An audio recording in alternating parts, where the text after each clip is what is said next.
Bienvenue dans les Mémoires du Mythe, un podcast audio dédié à l'horreur et au JDR. Ce format est produit par l'équipe de Globtopus et est permis grâce au tipeur. Installez-vous confortablement et si possible, mettez un casque. L'aventure démarre. Luca, nous sommes la semaine de Pâques et justement, tu es à un dîner de Pâques avec ton frère, Nino. Et du coup, il est un petit peu gêné à un moment et ça fait quand même je regardais les comptes et tout ça et enfin bref, ça fait un an que t'étais parti là-bas là. Au Pérou et t'as jamais abordé le sujet, t'as toujours été un peu C'était un boulot, d'accord? Ouais, mais depuis que t'es revenu, t'es distant. Luca, pourquoi tu veux pas en parler? Qu'est-ce qui s'est passé?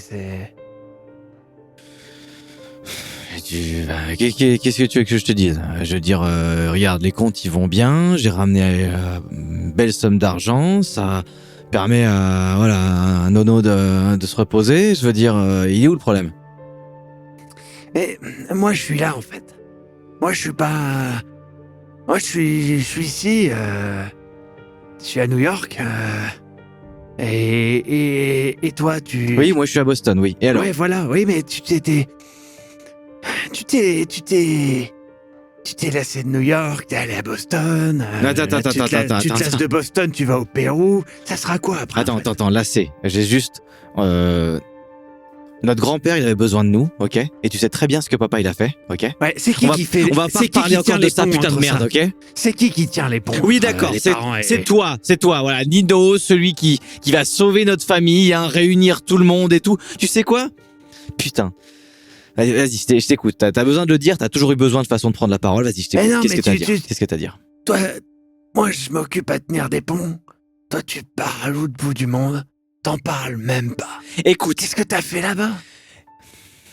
On s'en fout de ce que j'ai été faire là-bas, ok? Ça, le plus important, c'est que je l'ai fait en fait pour grand-père. Là, quoi? T'as rien fait pour grand-père. Va te faire foutre. Qu'est-ce que tu viens de dire? Retire ça tout de suite. Retire ça. Moi, j'ai rien fait. Tu te fous de ma gueule? Il se casse le cul, tu sais quoi? Avec son magasin de meubles depuis des putains de dizaines d'années. Et toi, tu viens me dire là que j'ai rien fait pour lui. Je suis resté avec lui, toi t'étais à New York. Ok, je t'ai occupé de maman, y a pas de problème. Par contre, viens pas me dire que j'ai rien fait pour grand-père. Putain de merde. Ça, tout de suite, tu le retires. Je me suis levé de ma chaise et je suis au milieu un petit peu en ébullition au restaurant là. Ouais. Tu sais, il regarde retire ça tout de suite. Il regarde autour de lui et fait...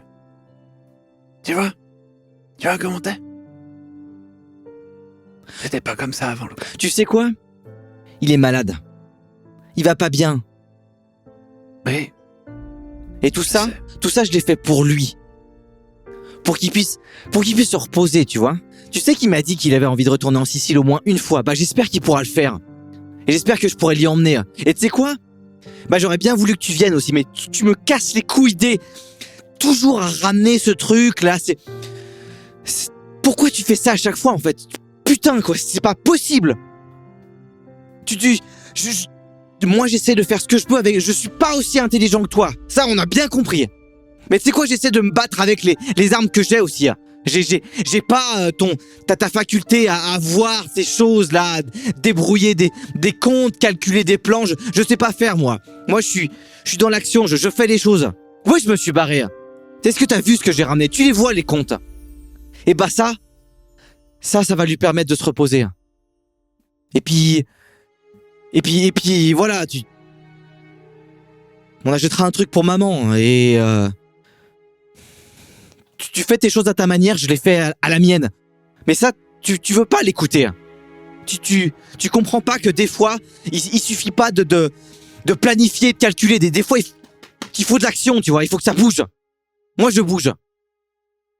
Au moment où tu dis ça, justement, tu révèles ce que tu portes depuis que tu es revenu du Pérou, ton holster sur toi. Et en fait, en parlant, tu juste, tout bêtement, ta veste s'écarte et on voit, en fait, un petit peu, un bout de ton arme. Et ce genre d'action-là, Lucas, oui, je les vois, les comptes.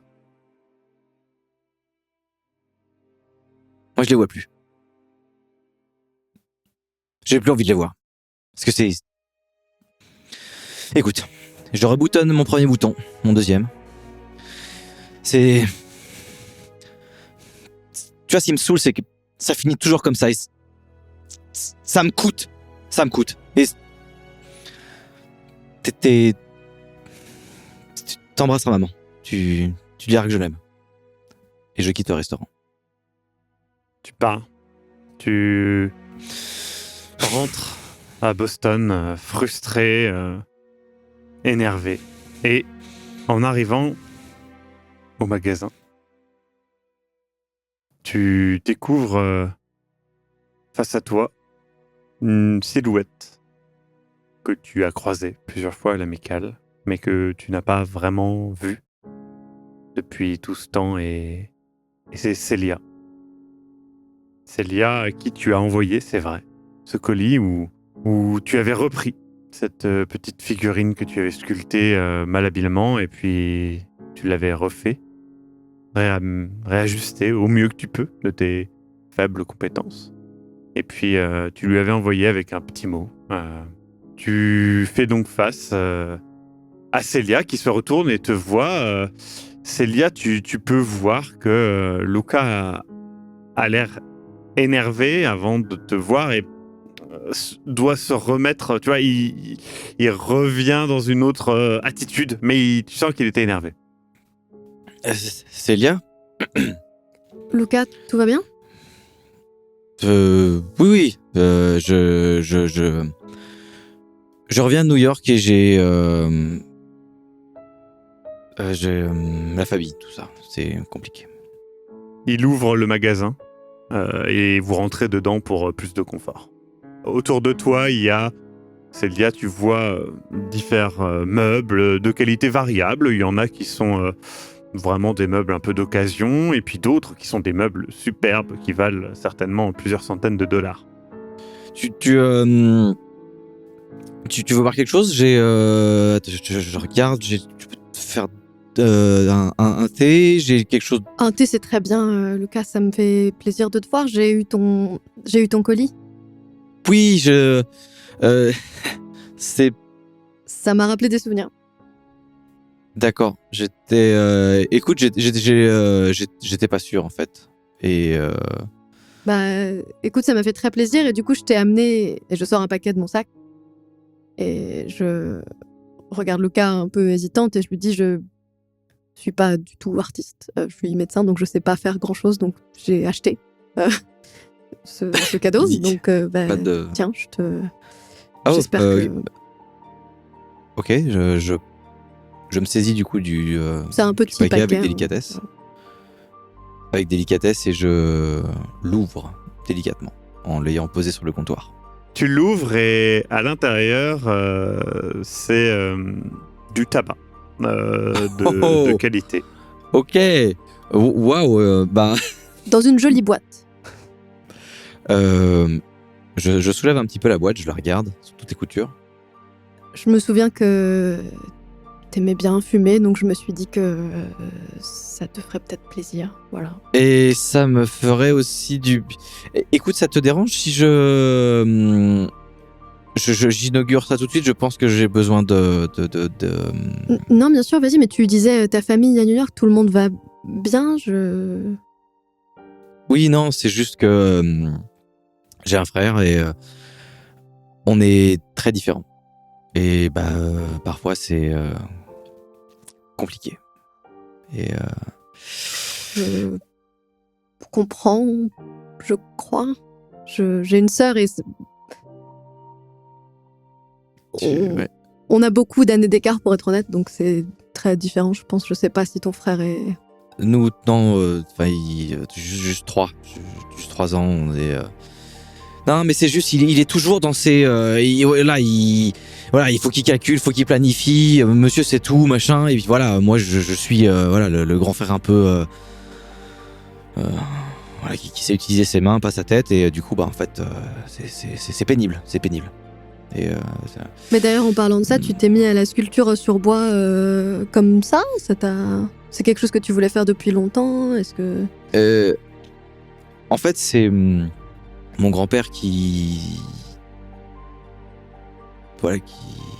sculpte. Il est, on échange beaucoup, on parle beaucoup avec lui et c'est un peu lui qui m'a élevé, qui a fini mon éducation et il m'a transmis beaucoup de choses, son savoir, la culture du travail bien fait et je lui ai un peu parlé du Pérou.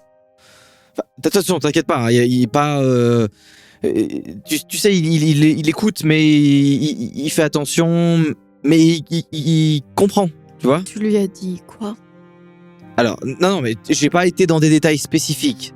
Je lui ai dit que ça avait été un voyage. Je lui ai dit que c'était dangereux, parce que je lui dis des choses, je peux pas lui mentir. Mais il sait pas pour la pyramide, il sait pas pour l'Arkine, il sait pas ce qui s'est passé, c'est juste. Et puis tu sais, il comprend. Il est pas maladroit, il respecte tu sais, cette intimité dont on a besoin quand on fait des choses ou quand on est. Mais il comprend et ça m'a fait du bien de lui parler et en fait. Il sculpte pour un peu, je sais pas, exorciser. Oui, c'est exactement ça. Et du coup, il a toujours un couteau sur lui pour travailler justement le bois, comme tu peux le voir. Je montre un petit peu les objets autour de nous, les meubles. Et chaque objet, il a une âme, il a un but, il a une fonction. Ça peut des fois être juste pour poser son café le matin ou alors pour se concentrer, travailler. Et on a eu cette grande discussion où on a échangé sur le folklore, la culture, les esprits, les démons, tout. Et en fait, quand il part dans ces discussions, quand on échange, il a à portée de main quelque chose, il sculpte, il travaille comme pour transmettre un espèce de discours et en fait, ça m'a donné envie de le faire. J'ai commencé à faire justement ce que je t'ai donné. Et en fait, c'était vraiment pas bon. Et je l'ai refait. Et ça n'est toujours pas bon, hein, on s'en est d'accord. Mais... Et maintenant, je trouve ça vraiment bien. Et c'est une manière de peut-être de m'aider. Il y a des cultures qui pensent qu'on capture l'âme des gens et des choses en les représentant, donc je comprends ce que... Ah, c'est vrai ? Ouais. Après, c'est ce que disait Howard. Mais c'est bien que t'aies quelqu'un à qui parler de tout ça. Parfois, je me pose des questions et je me demande plein de choses, mais je peux dire ça à personne. Lucas, est-ce que parfois dans la pyramide, quand on a tiré, est-ce que parfois tu te demandes si c'était leur sang était du sang comme le... Mais on les a vus, Lucas, on les a vus être... Écoute, le plus important, c'est que c'était ce qu'il fallait faire et que si c'était à refaire, je pense qu'il faudrait le refaire. Et que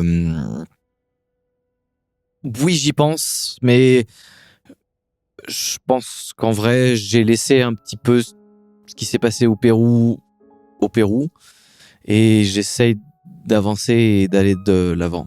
J'ai vu d'ailleurs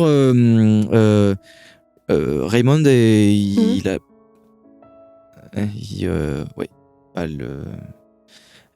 il était un peu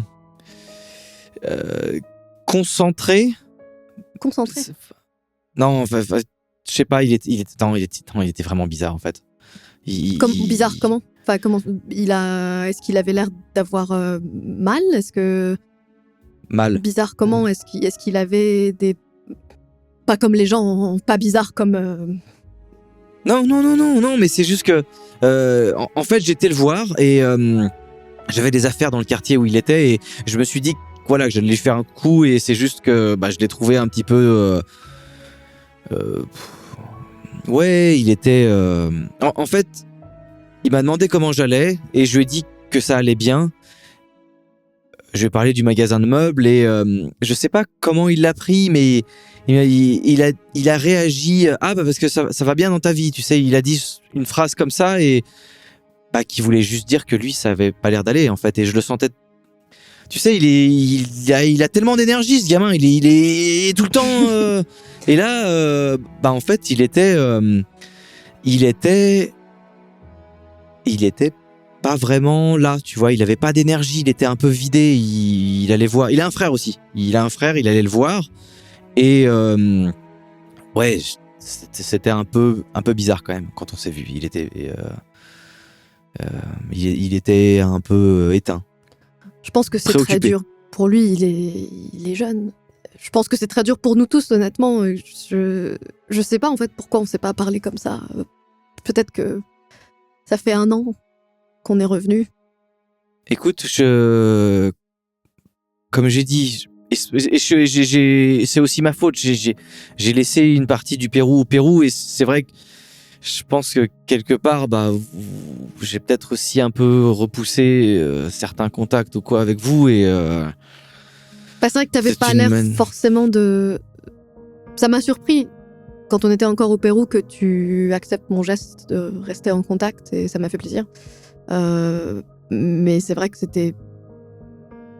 On a vécu beaucoup de choses ensemble, mais au final, on se connaît pas si bien que ça, je comprends.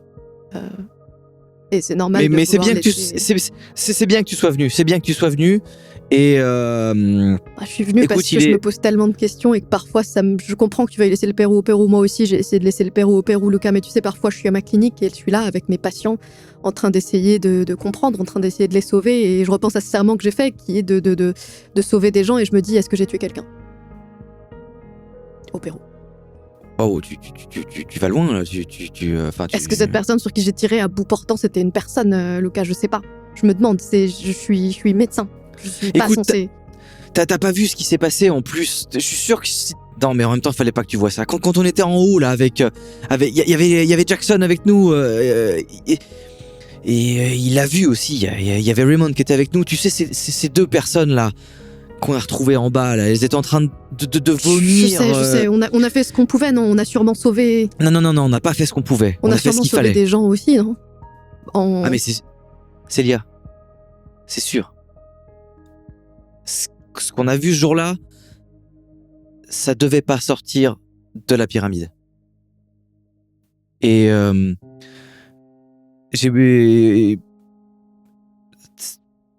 voilà.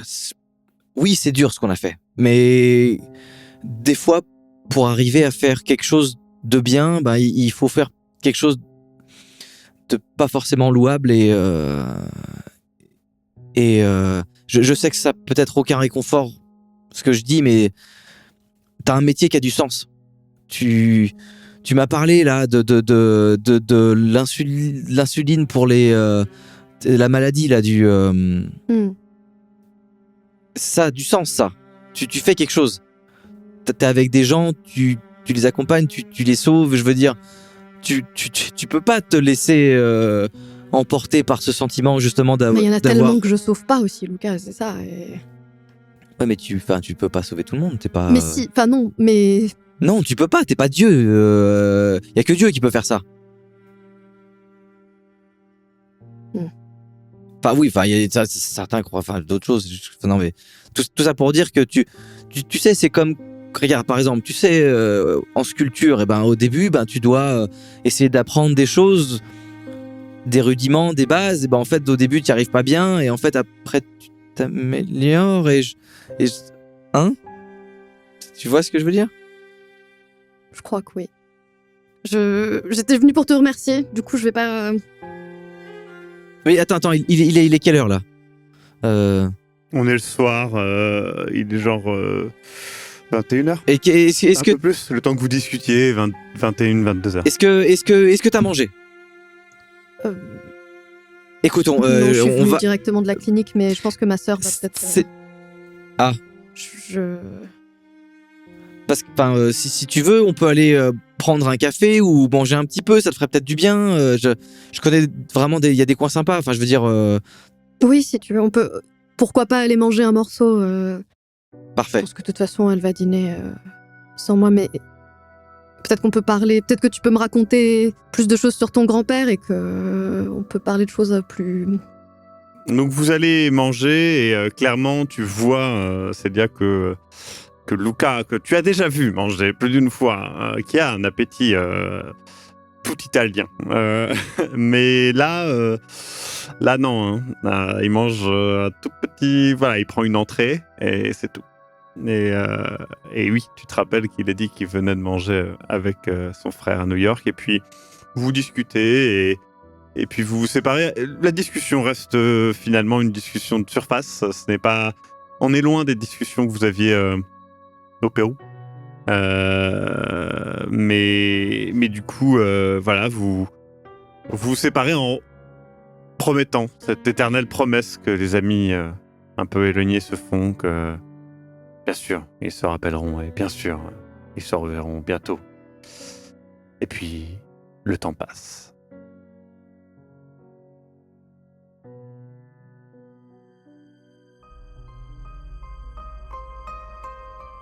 Les Mémoires du Mythe achèvent ainsi leur première saison. Nous reviendrons avec de nouveaux épisodes pour une deuxième saison dans 2 semaines.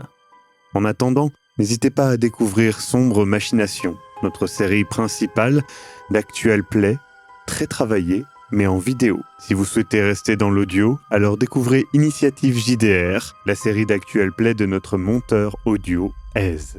À très bientôt.